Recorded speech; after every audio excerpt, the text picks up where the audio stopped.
So hello everyone. सो आज हम लोग देखेंगे फैराडे लॉ। ओके, सो जैसा कि लास्ट दो लेक्चर में हम लोग ने देखा है कि what are some formulas we use during calculation of questions related to electrochemistry. आज उसी को आगे बढ़ाएंगे और यहाँ पे एक और चीज़ है। अभी तक हम लोग नर्स इक्वेशन के बारे में देखा था, अब इसके थोड़ा सा आगे बढ़ता हूँ मैं और यहाँ पे देखेंगे that is called as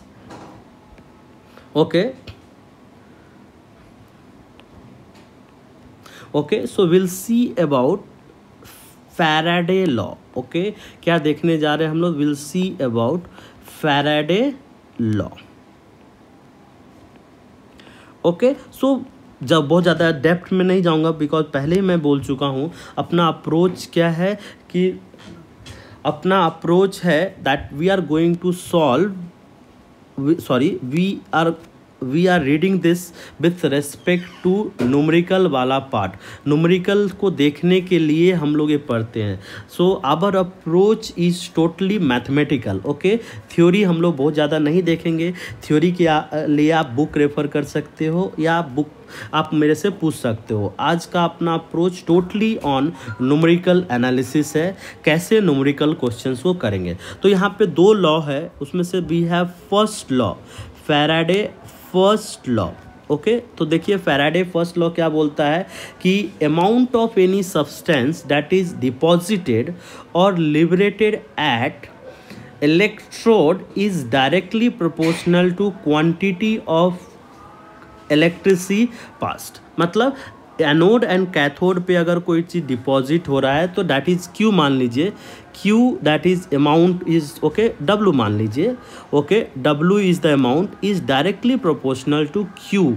electricity मतलब चार्ज से रिलेटेड है। ओके, और अपने को पता है फिजिक्स के नॉलेज से क्यू इक्वल्स टू क्या होता है, आई इंटू टी होता है। Q इक्वल्स टू क्या होता है, I इंटू टी होता है। तो जब भी अपने को प्रोपोर्शनल हटाना एक कांस्टेंट इंट्रोड्यूस कर देते हैं, क्या हो जाएगा, this is Z I that is current into time. Okay, ये फर्स्ट लॉ से डेरिवेशन आता है, जिसमें से ये जो है दैट इज इलेक्ट्रोकेमिकल इक्विवेलेंट बोला जाता है सब्सटेंस के लिए, equivalent of a substance. This is what electrochemical equivalent of a substance. एक चीज ध्यान रखिएगा, W and W क्या है, weight of substance deposited or liberated। तो कैलकुलेशन पर्पस के लिए इसको डायरेक्टली आप यूज नहीं करोगे until and unless वो Z की वैल्यू दी हुई है, ये सब चीज। ओके, बहुत रेयर केस में ऐसा आता है, बहुत रेयर केस में ऐसा क्वेश्चन आया है, तो ये सिर्फ जानने के लिए। Now will see the second law. Second law क्या बोलता है, देख लेते हैं हम लोग। सेकेंड लॉ क्या बोलता है कि when a given quantity of electricity is pass through different electrolytes, जैसे मान लीजिए कि यहाँ पे है, यहाँ पे है, यहाँ पे है। ओके, सबको सीरीज से आप कनेक्ट कर दीजिए, इस तरह से सबको सीरीज से कनेक्ट कर दीजिए। एनोड एंड कैथोड है, यहाँ पे दोनों जगह एनोड एंड कैथोड है, ये दोनों जगह एनोड एंड कैथोड है। तो देखिए क्या बोलता है, when a given quantity of electricity is passed through different electrolyte the amount of different substance produced, मतलब amount of different substance produced at the electrode is directly proportional to their respective equivalent weights. मतलब यहाँ पे जो deposit होगा, मान लीजिए W1 हो रहा है, W2 हो रहा है, ये जो W1 होगा that is directly proportional to there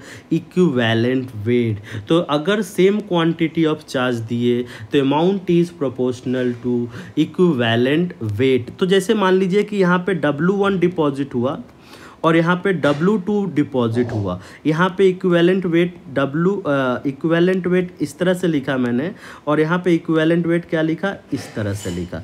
और अगर मुझे लॉ यूज़ करना है तो मैं क्या करूँगा, देखिए W1 is directly proportional to equivalent weight of 1, उसी तरह से W2 is directly proportional to equivalent weight. तो यहाँ का क्या कंक्लूजन आ गया कि this is W1 by W2 is equals to E equivalent 1 upon E equivalent weight 2।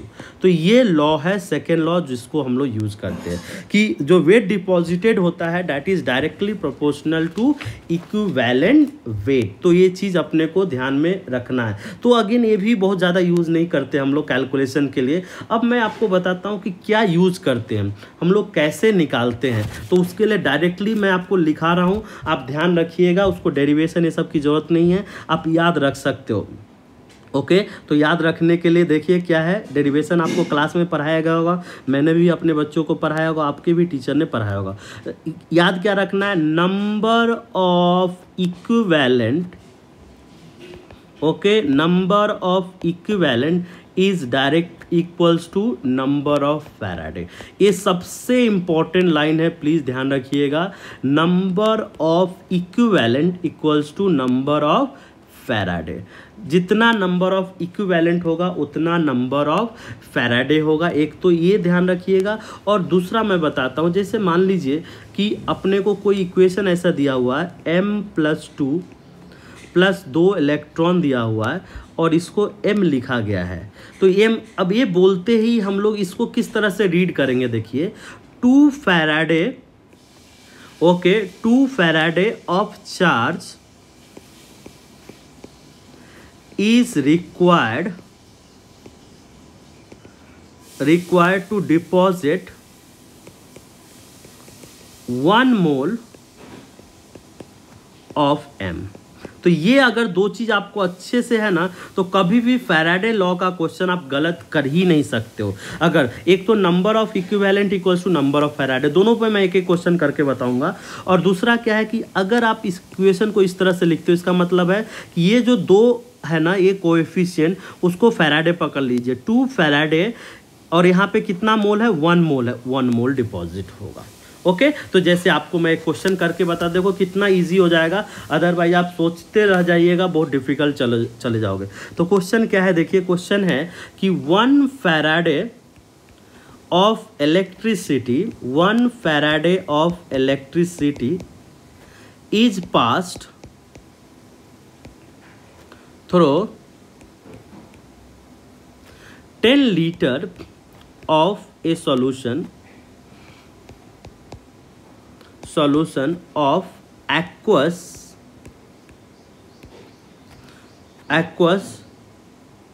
okay, aqueous solution of NaCl, aqueous solution of NaCl। Calculate the pH of the solution. अब बोला गया है pH ऑफ द सोल्यूशन निकाले, calculate the pH। अब देखिए सबसे पहले ऐसे क्वेश्चन को करने के लिए आपको रिएक्शन लिखना होगा। तो यहाँ पे किसका इलेक्ट्रोलिसिस होगा, वाटर का होगा। वाटर का इलेक्ट्रोलिसिस, मान लीजिए हम लोग किसी एक पे देख रहे हैं कि वाटर का रिडक्शन हो रहा है, फॉर एग्जांपल रिडक्शन हो रहा है। तो रिडक्शन में वाटर क्या बनाता है, H2 बनाता है। ओके तो इसको बैलेंस करने के लिए आप क्या कीजिए, यहाँ पे 2 टाइम्स ए कर दीजिए, तो क्या हो जाएगा, ये 2 टाइम्स कर दूंगा मैं, 2OH माइनस लिख सकता हूँ मैं यहाँ पे, देखिए ध्यान से, 2OH minus, everything is balance, yes balance है। और यहाँ पे क्या हो जाएगा, 2 इलेक्ट्रॉन। अब इसको आप कैसे कीजिएगा कि 2 फैराडे अगर यूज हुआ तो 2 मोल डिपॉजिट, 2 मोल OH बनेगा। कितना, 2 फैराडे, एकदम बता रहा हूँ कैसे, अदरवाइज कैलकुलेशन बहुत सिंपल जाएगा कि 2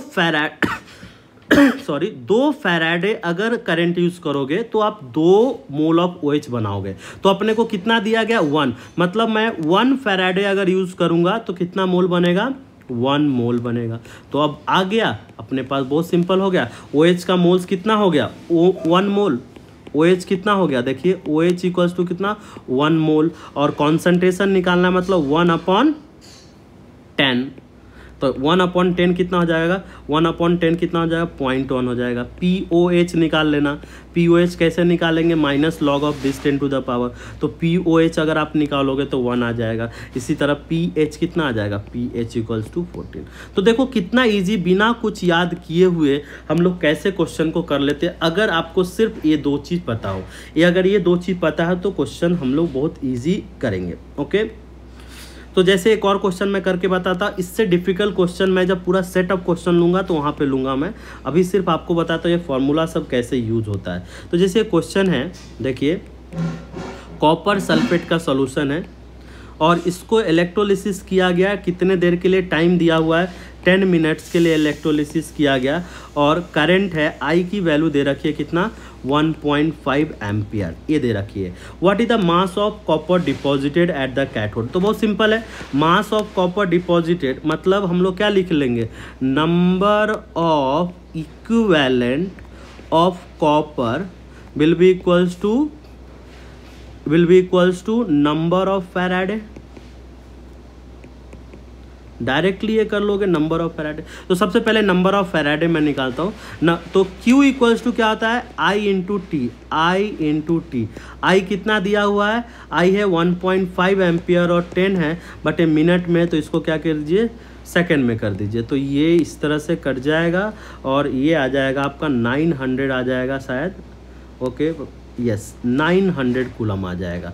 तो अब एक फैराडे में कितना चार्ज होता है, 1 फैराडे में कितना होता है चार्ज 96500, तो इसमें कितना आएगा, तो नंबर ऑफ फैराडे अगर मुझे निकालना है, नंबर ऑफ फैराडे, तो इसको सिंपली क्या कीजिए आप 900/96500 इससे ये कर लीजिए, ओके।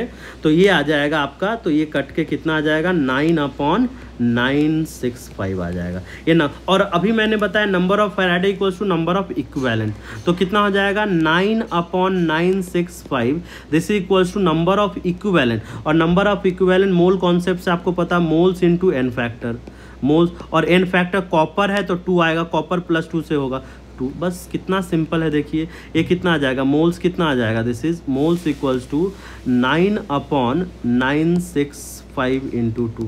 अब अपने को इसका बिकॉज अमाउंट पूछा गया है तो अमाउंट निकाल लेते हैं। अमाउंट निकालने के लिए कॉपर का मॉलिक्यूलर वेट पता होना चाहिए 63 होता है, तो कितना हो जाएगा 965 इंटू 2 इंटू 63। आप इसको कैलकुलेट करके लिख सकते हो, एग्जाम में अगर आता है थोड़ा सा कैलकुलेशन सिंपल होगा, यहाँ पे थोड़ा डिफिकल्ट है, थोड़ा ही डिफिकल्ट है, ओके। तो divided by this is 2 divided by 965, तो ये आ जाता है 0.2938 आ जाता है। तो आप इसको इजीली, तो बहुत बेसिक बता रहा हूँ कैसे हम लोग बेसिक फार्मूला, अगर आपको बेसिक चीज़ें क्लियर है तो आप एडवांस लेवल हो किसी भी लेवल पे कोई भी क्वेश्चन कर सकते हो। अगर आपको सिर्फ मैं बोला हूँ कि ये 2 चीज़ याद रखना, इलेक्ट्रॉन को कैसे ट्रीट करते हैं और इसको कैसे ट्रीट करते हैं, दोनों के लिए एक एक कर दिया। अगर आपको फिर से देखना हो तो आप एक बार फिर से रिवाइज कर लीजिएगा इसको वीडियो को, ओके। चलिए, थैंक यू।